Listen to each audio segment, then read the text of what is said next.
Hello, Sam. Hello, Emma. Hello. Hi. I mean, if we were in government circa 2020, it would probably be Coatsy, Donners, and Emma. I'm not actually going to lower myself to giving you a nickname, but we've heard from Kano today, Lee Kane, and from the blockbuster, Dominic Cummings, who was giving evidence. It's the COVID inquiry, module 2. It's all about the core UK decision-making and political governance. And it was always going to be the juiciest part of the COVID inquiry. It's the decision makers. We're peeking behind the curtain of how those decisions were made in the early months of the pandemic. I think it's worth reminding our listeners at this point that the aim of the inquiry is to establish facts, it's to find fault, and it's to learn lessons. Some of the lessons I learned, or some of the words I learned today, we heard about Jaws mode. We heard about zombie apocalypse films. We heard words like joker, liar, nightmare meetings. The 90s pin-up caprice was mentioned, and so many swear words. And finally, the repeated instruction to slow down. So in the spirit of slowing down, Sam Coates, our deputy political editor, is with us. Hi, Sam. Hello. Thanks for rushing out of that. It's still going, so I'm sorry we've dragged you away from Dominic Cummings to come and talk to us, but thanks very much. And Emma Norris, Deputy Director at the Institute for Government, thank you very much as well for being with us. Hi, Emma. Hi there. Let's go right into it. We'll begin with Cabinet. It's a fundamental part of how government works, and Dominic Cummings viewed it as not up to scratch. Dominic Cummings has a low view of Cabinet government. I don't think that's particularly wrong. He made clear that it wasn't a particularly important part of Cabinet as a collective, wasn't a particularly important part of decision making. However, he did pick out certain individuals for criticism, particularly Matt Hancock. But his view is that much more important is officials who often get ahead of politicians sort of formally making a decision and shape the direction that things are going to go in. So Dominic Cummings' criticism is sort of twofold. First of all, that Cabinet itself is not a as important body as presented to the outside world, but there are individuals within the Cabinet who are, he thinks, sort of poor quality, don't tell the truth, and not conducive to helping at a moment of particular crisis like this. If we take a step back, I think that's the biggest thing about today. It's not about individual comments about individual parts of government that didn't work during the pandemic. The biggest thing today across 6 hours of testimony is the cumulative sense of dysfunction, layer upon layer of essential kind of safety nets simply not working, combined with a whole set of undeniably incredibly toxic individuals who bluntly, through their feuding, their infighting, their appalling treatment of one another, make decision-making at this utterly critical point, grind things to a halt, make it sort of really hard for proper, sensible ways of going about dealing with the biggest challenge since the Second World War to take place. Emma, let's bring you in here because you're part of the UK's leading think tank that looks at how to make government more effective. When listening to Dominic Cummings, I felt like there were two things going on. There was his attempts to deal with the crisis of COVID that suddenly hit them out of nowhere. But there was also that, in the context, slightly frustrating his plan, which was to fundamentally reform the way government works. Is that how you read it? Well, I think that the two are connected. I mean, like Sam, if I took one thing away from today, it was a sense of chaos really at the heart of government in the early weeks and months, in fact, of the pandemic. And I think Cummings set out some of what he thinks wasn't working. He was describing, as you say, a kind of a cabinet that wasn't a space for decision making, that was leaking. There were too many people in the room.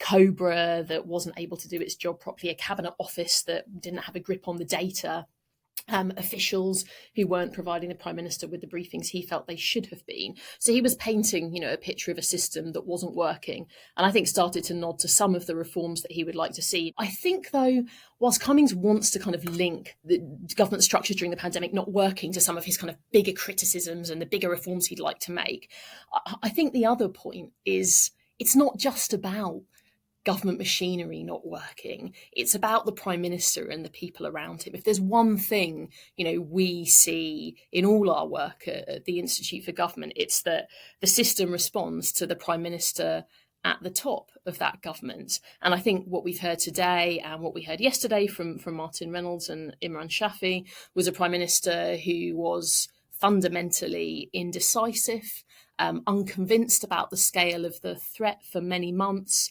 wasn't sure about whether to go into lockdown, which, is not entirely unjustified given what an enormous decision it was.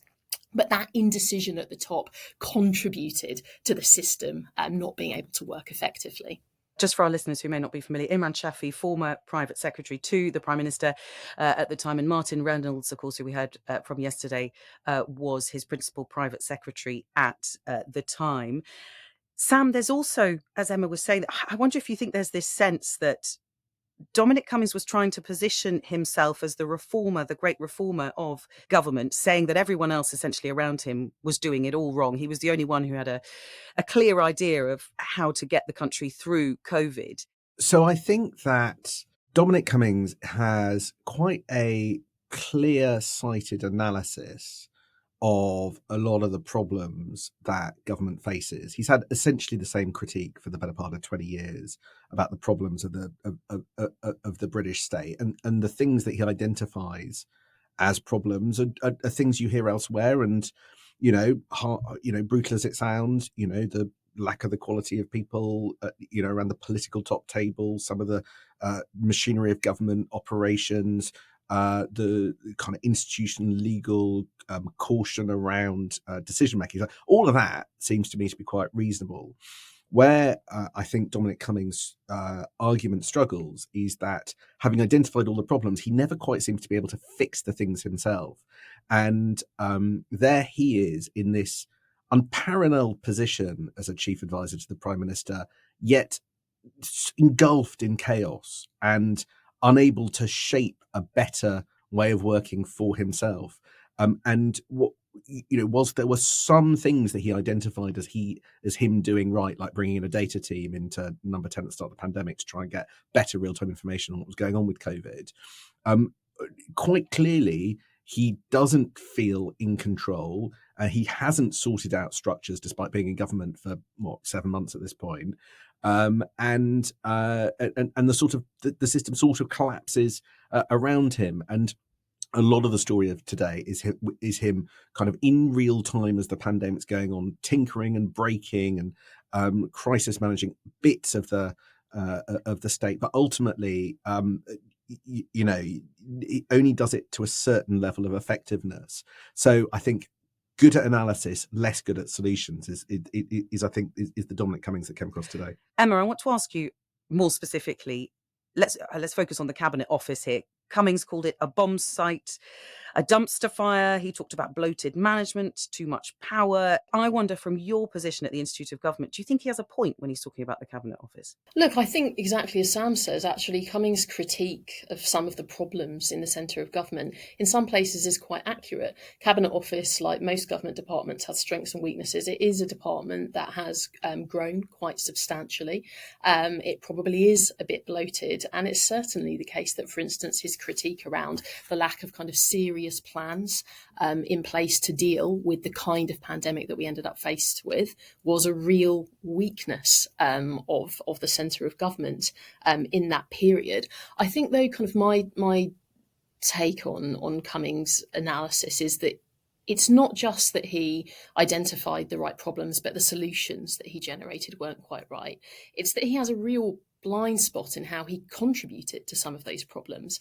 I think in Martin Reynolds' testimony yesterday, the former principal private secretary to the Prime Minister, Reynolds described the kind of atmosphere that Cummings created, or at least contributed to, in Number 10.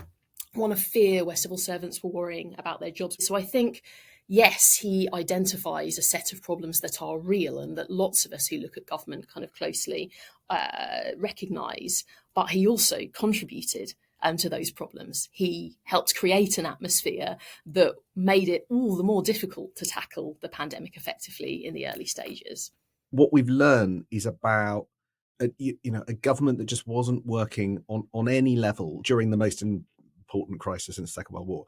Some of that is due to him, but a lot of that is due to the things that he was talking about that were correct. For me, the most striking things of what we heard today were none of the stuff really about Dominic. It was about what he said. So he effectively said that until mid-March, there was a herd immunity strategy designed to let the virus rip through the population because they wanted as many people to have kind of immunity from having had it before the winter. So they called it a one spike strategy. Now, for those of us who went through coronavirus reporting at the time in 2020, that was always kind of hotly denied, but there we have it, presented to us by Dominic Cummings today. So there is a fascinating insight into what was really going on compared to what they said what was going on. Secondly, one of the most striking things that we learned today was about just the fact that when the Cabinet Office, when Matt Hancock was saying that there were well-developed pandemic plans in late February and early March, in Dominic Cummings' view, there weren't. And he describes this moment, which he said is extraordinary, when they get told by this obscure bit of government called the Civil Contingency Secretariat that actually there aren't any centrally held plans for how to deal with the pandemic. That's just incredible that should be going on in March. It's not a story about Dominic Cummings. It's a story about the bit of government whose job is to prepare for the worst kind of disasters for the country. And then at a call, when they pull the leader saying there's a jolly great emergency in this country, nothing happened. That, for me, is the scary thing. I actually found that sort of genuinely quite frightening about how the British state, how the core of the civil service had allowed things like emergency preparedness to fail in quite such a dramatic way. And that's the bit that I think I'm going to pick up when I listen to other people's testimony. Do they agree with that Cummings assessment that there wasn't a plan and people were just lying about there being a plan? Because that's just so incredibly serious. And that's the thing I'm going to take away from today. Sam, I know you've got to go because you've got masses of TV stuff to do. So thank you so much for being with us. Thank you. Emma, do you think that actually if the levers, that the sort of different organs of government were better organised, that maybe this could have worked out differently? I mean, I think that there were very clear problems with the institutions at the heart of government.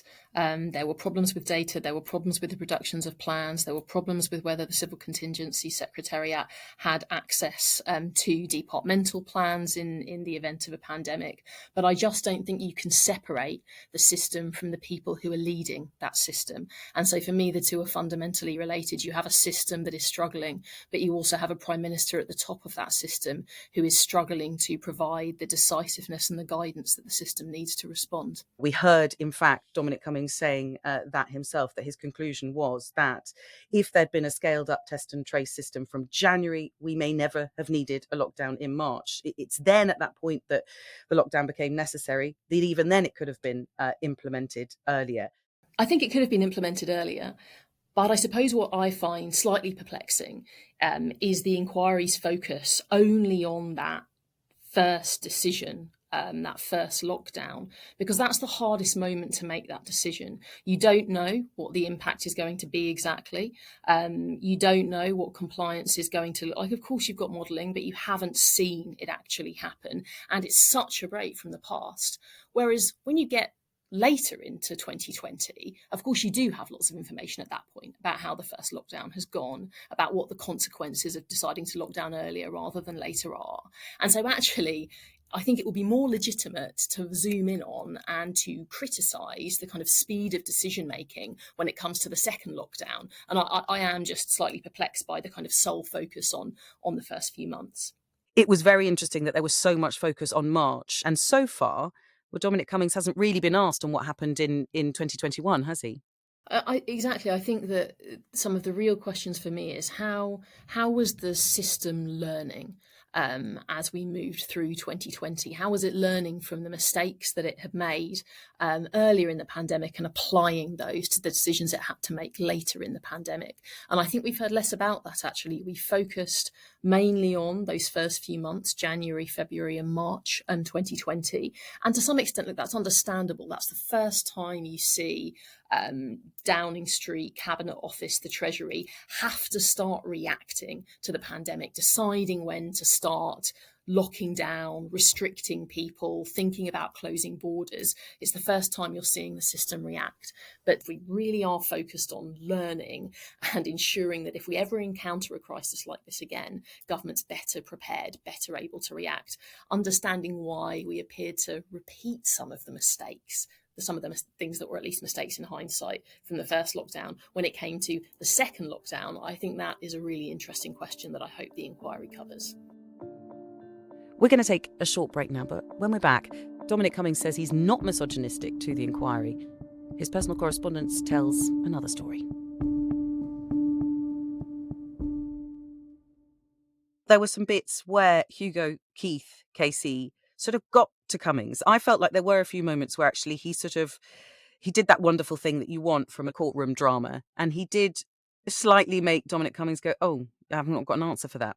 Yeah, I think there were a couple of points, actually. I think that at various moments, Cummings claimed that he'd kind of identified earlier than other people that the system wasn't working and that we needed to act much faster and be much more concerned about the progress of the pandemic and the need to do more in the UK. And then Hugo Keith pressed him and said, well, do you have any written evidence of that? Did you ever, put that in a WhatsApp or an email to the Prime Minister? And Cummings couldn't produce anything. And so there's this mismatch between, Cummings claimed to have realised earlier than everybody else that things were going really wrong and what he actually said on paper. And of course, there's the other point that we've covered on the kind of toxicity of the workplace. And, Hugo Keith asking him directly whether he contributed to that, whether he'd participated in misogyny, Cummings saying no, and then them bringing up that, really shocking exchange about Helen McNamara, the then Deputy Cabinet Secretary. What came across is this absolute hubris of a person who can say that the situation around them is toxic and not, as you say, recognise their own role in that. Let's read you. I think it's important, and I'm actually struggling to work out how I'm going to read it. I'm going to have to bleep myself out. But one of the messages we saw from Dominic Cummings, if I have to come back to Helen's, this is Helen McNamara, if I have to come back to her bull, won't complete the word, designed to waste huge amounts of my time so I can't spend it on other stuff, I'll personally handcuff her and escort her from the building. I don't care how it's done, but that woman, I think that woman says a lot, must be out of our hair. We cannot keep dealing with this horrific meltdown of the British state while dodging stilettos from that C word. I mean, he said when asked, were you ever misogynistic? He said, absolutely not. And then actually, subsequently, he said, I was far ruder to some of the men in the team than I was to Helen McNamara. We've seen the kind of language that Cummings uses in the workplace. Indeed, we've seen lots more from WhatsApps from Cummings today of the kind of toxic, misogynistic atmosphere that, he participated in and to some extent helped create. When Dominic Cummings was talking about the fact that he short-circuited the Cabinet Office in early March of 2020 because he'd been getting the data direct from the NHS, and it seems like he's doing this all on his own. It feels like he's not operating with government at this point. To me, it sounded like he was a sort of maverick, somebody in a business who would probably be praised in a business for taking the initiative. I wonder how that clashes with the way government normally operates. I think there probably are questions about what licence Cummings had from the Prime Minister to kind of short-circuit the system, as he put it. But actually, the way that the centre works, it's quite normal for the team around the Prime Minister to want to, assure themselves of the messages that they're being given from other parts of government. So I don't think that it's so shocking that Downing Street sought to look at the data directly to compare that with what they were being told by departments and to, at points draw their own conclusions. In fact, I think what can be more surprising sometimes is that in the UK, we have a relatively underpowered Downing Street, a relatively kind of underpowered group there, despite the fact that the Prime Minister, heads our government, is the person who drives the system, actually increasing the kind of capability of the people who stand around the Prime Minister, who can support them and provide them with advice would probably make our system work much better. Emma, before I let you go, do you guys at the Institute for Government have WhatsApp groups, and do you have nicknames on those groups? We have got many WhatsApp groups, but boringly, I don't think I have a nickname on them. Yeah, I think probably safe to keep it that way. Really great to talk to you. Thank you so much, Emma, for being with us. Speak to you soon. Thank you. Thank you.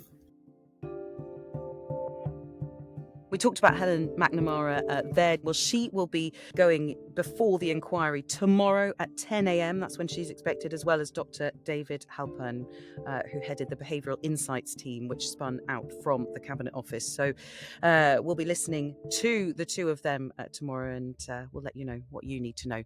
But for now, bye.